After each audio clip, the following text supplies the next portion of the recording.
Okay, when you finished, you should have these four listed on the left-hand side. And you'll notice that they all went to memo, cash, and checks. And memo, because what does memo mean? It's not posted. What are we going to post? We're going to post the $1,953 debit to the bank. Now, the total of these four items adds up to how much do you think? $1,953. So it shows us where that deposit came from, doesn't it? It says that part of it came from Mary Washington, part of it from Jerome James, and so forth. Now, why don't we just enter those directly into the bank and forget about it? Why don't we just move those, put those over there, and then we can skip the $1,953, save ourselves having to write that. You guys ever reconcile the bank statement?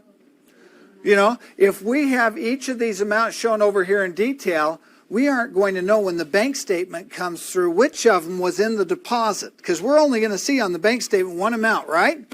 What's that amount going to be? $1,953.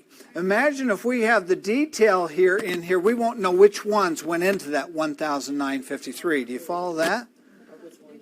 Well, we know which one's cleared. We'll know because it all went in. It just went in one amount. Now, if one didn't clear, they're going to hit us, ding us back on our bank statement, aren't they? And they'll identify that, which one it is.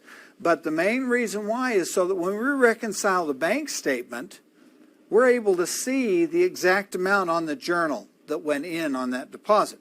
Another factor, too, is it possible that the total of these doesn't equal the amount of the deposit?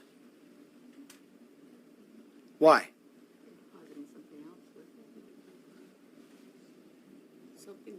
In a perfect world, they'll always match. But it's not a perfect world. What?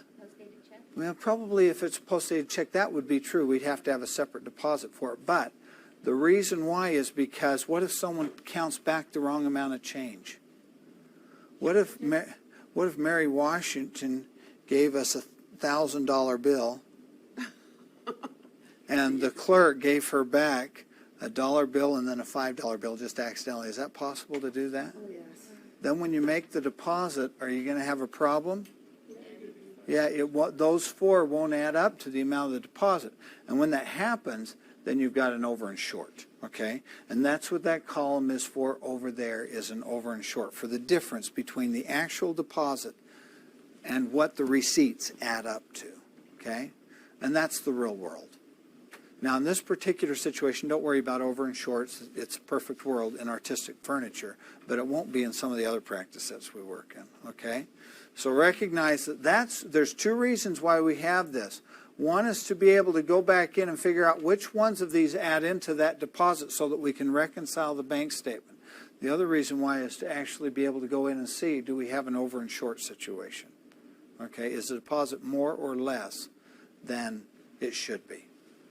And we want to watch that every single deposit. Okay, now the next item, let's enter it in together. It's from Willy Nilly, $212. It's the only credit card that we have to worry about, so it's going to be in the credit card memo column right here. But it was a separate deposit because credit cards are a separate deposit. Even with electronic systems, it comes in as a separate deposit, separate from our checks and cash on our bank statement. So, on the left-hand side, it will look $212. There will be $212 in the actual deposit column as well as the memo credit cards. And on the right-hand side, we're going to credit cards receivable because that's where we debited it back in the sales journal, that $212. Okay? So it's going to come out of that, right? That's where we're getting it from. Okay. Now the rest of them, Harry Canary, why did he give us $4,134? Yeah, he promised to bring us in some money next week, and he did. So it's going to be a debit to the bank account, and since it's included as one of the next deposits, it's already provided there. So we're just going to put it under memo, cash, and checks for $4,134. And the credit is going to be, why did he give us that $4,100? Accounts receivable. It's a payment on his account. Okay? Let's look at the next one. We have Jerome James, $1,832. We're depositing the bank. Why? He didn't pay us, but who did? The bank. Bank gave us a check of $1,832. So where's that $1,832 going to? Where's the credit? Contracts in transit. It's a payment on contract. Okay? So is the next one. Then on on receipt number 4793, we got $10 from the phone company because we overpaid. We overpaid $10 last time, so they sent us a check back to reimburse us. So what's the credit going to go to? What's that?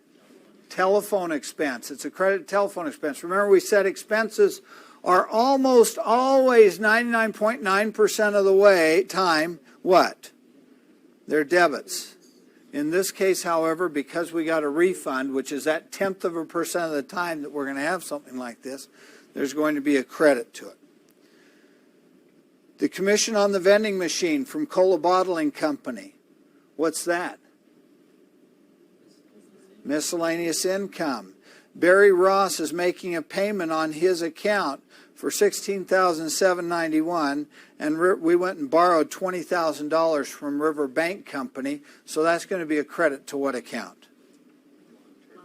Long-term loans. Very good. Go ahead now and complete those, total the columns, and then balance that journal. Record the remaining receipts, then total the columns and balance the journal.